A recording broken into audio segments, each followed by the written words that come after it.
Greetings! By now you should have purchased this textbook that I'm sharing with you on the screen. Desktop Publishing and Presentation Applications. I'm going to be in the shared mode so I can demonstrate what you should do once you complete your lab assignments.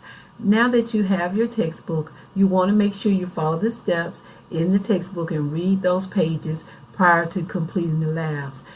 If you don't understand the lab assignment, you need to go back and read and follow the steps prior to the lab. Once you complete your lab assignments, you want to make sure that you follow the steps for the lab, complete the questions and the response to those questions in Microsoft Word, save the documents, and then you're ready to upload. So let me share with you how you should upload. You should go to Course Content folder, click on Module 1, scroll down and click on Chapter 2, Dropbox for PowerPoint here. And then notice it says the possible points and it says due date is June 1st. But since we have a holiday, I'm going to go back in and change the date to June 4th to give you more time.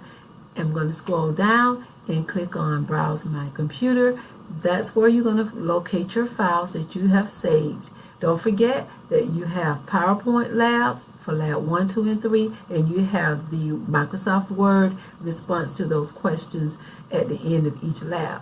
And once you put your file name in, you want to click open so that it will go into the Dropbox. Remember that you want to upload all files to get full credit before you click the submit button. And the submit button appears on this screen as well. And so let me scroll so you can see that this is your submit button right here. So you want to make sure you have all documents uploaded first before clicking submit.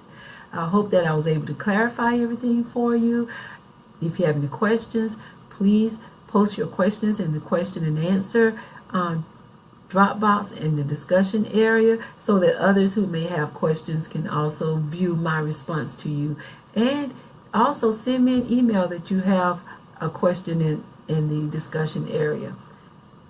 I'm looking forward to viewing your PowerPoint presentation, so let's have fun.